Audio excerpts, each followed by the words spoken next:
ये है दिल्ली दर्पण। घुसपैठियों का मामला काफी समय से देश में एक चर्चा का विषय बना हुआ था, जिसका समाधान करने के लिए सरकार नागरिकता संशोधन कानून लेकर आई है। लेकिन इस कानून की वजह से काफी ज्यादा दंगे भी हो चुके हैं, जिसमें कई लोगों की जान चली गई थी। लेकिन इस सब के बावजूद अब ये कानून जनवरी में लागू होने जा रहा है। तो आइए चलते हैं और जानते हैं लोगों से कि क्या वो इस कानून के समर्थन में हैं या नहीं।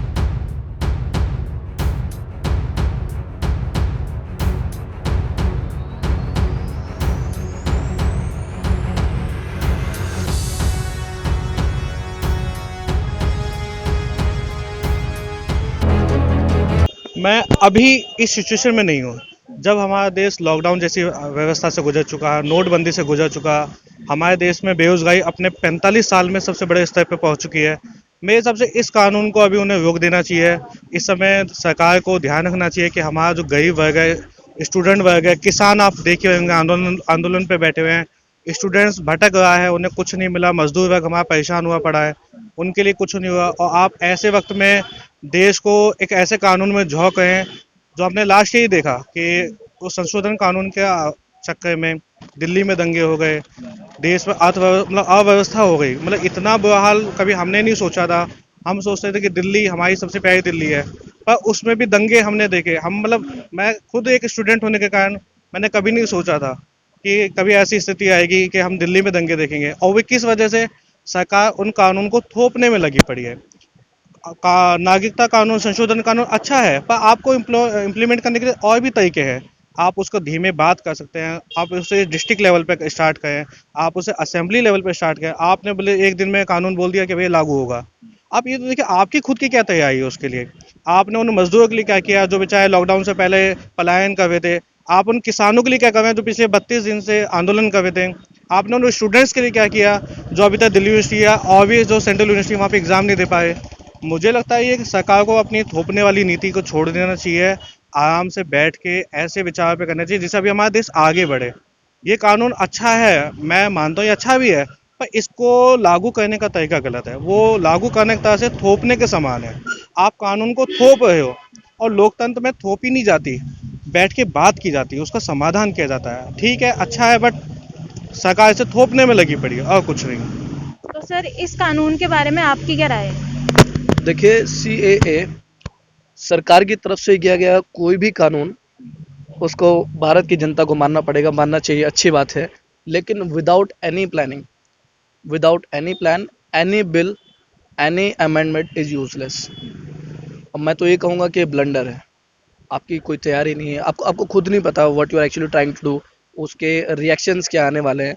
और रिएक्शन छोड़ो, are you doing it in a right वे?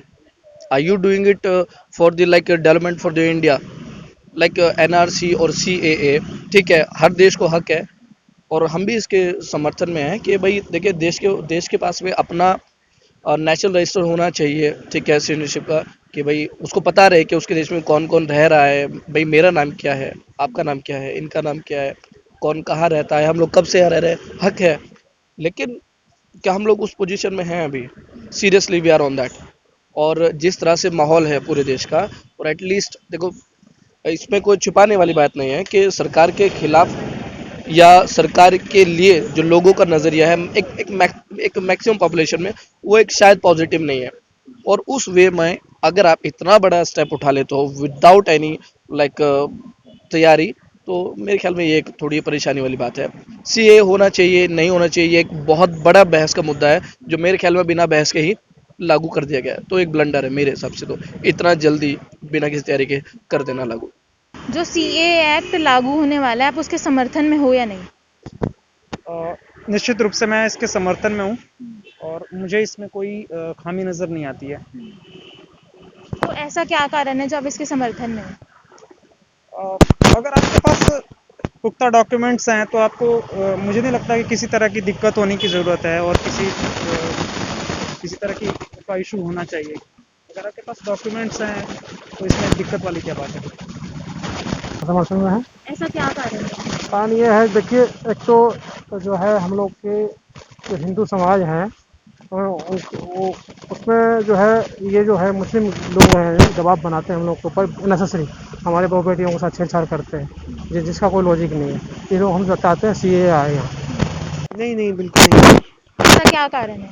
जी सबसे पहले बात है कि हमारी जो संविधान है वो आर्टिकल 14 के तहत राइट टू इक्वालिटी और सेकुलर प्रिंसिपल पर बना है, और वो संविधान कहता है कि जितने भी लोग हैं, चाहे वो हिंदू हो चाहे वो मुसलमान हो, तो वो एक सेकुलर उसकी पृष्ठभूमि जो है वो सेकुलरिज्म पे आधारित है। लेकिन CAA जहाँ तक है वो एक धर्म के प्रति एंटी सेकुलर बिल है, वो एंटी कॉन्स्टिट्यूशनल बिल है, तो इसके लिए मैं समर्थन में नहीं हूँ। लेकिन सरकार तो कह रही है इस एक्ट के जरिए लोगों को सिटीजनशिप मिलेगी। सिटीजनशिप मिलेगी तो आप देखिए ना, उसको फिर सरकार तो ये भी कह रही है कि होम मिनिस्टर साहब खुद कह रहे हैं कि क्रोनोलॉजी समझिए, NRC लाया जाएगा। NRC के तहत क्या होगा, अगर आप सिटीजनशिप अमेंडमेंट एक्ट तो NRC को मिला दिया जाए तो उसमें क्या दिखता है? हमें दिखता है कि it's a way of to strip the citizenship of the people of in specially minorities of this country. And अगर हम देखें और सिटीजनशिप अगर दें तो ऐसा क्यों है कि सिटीजनशिप सिर्फ कुछ धर्मों के देख के दिया जाएगा या धर्म के आधार पर दिया जाएगा? क्यों मुसलमानों को सिटीजनशिप क्यों नहीं दिया जाएगा? ये सवाल मैं सरकार से पूछना चाहूँगा कि क्यों, क्या वजह है कि वो मुसलमानों को सिटीजनशिप नहीं देना चाहते?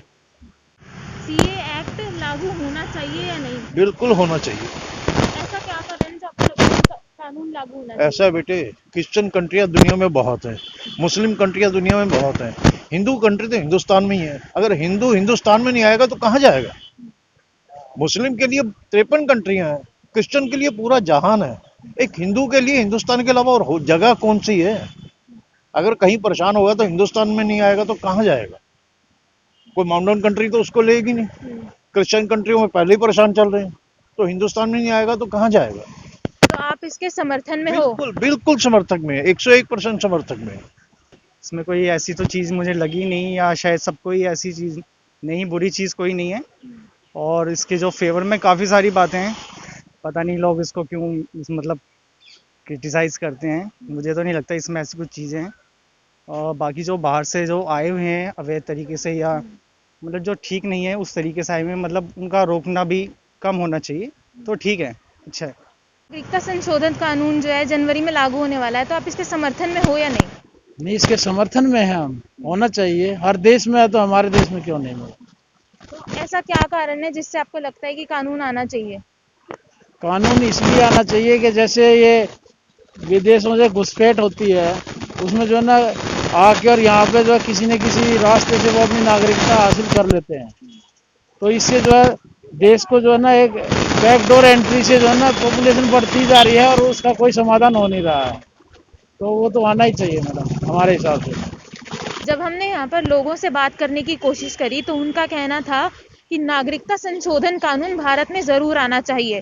तो वहीं कुछ लोगों का मानना ये भी था कि ये कानून सरकार देश पर जबरदस्ती थोप रही है, क्योंकि देश अभी स्थिति में नहीं है कि वो कोई भी कानून लागू कर सके। तो ऐसी खबरों के लिए बने रहिए हमारे साथ, देखते रहिए दिल्ली दर्पण टीवी।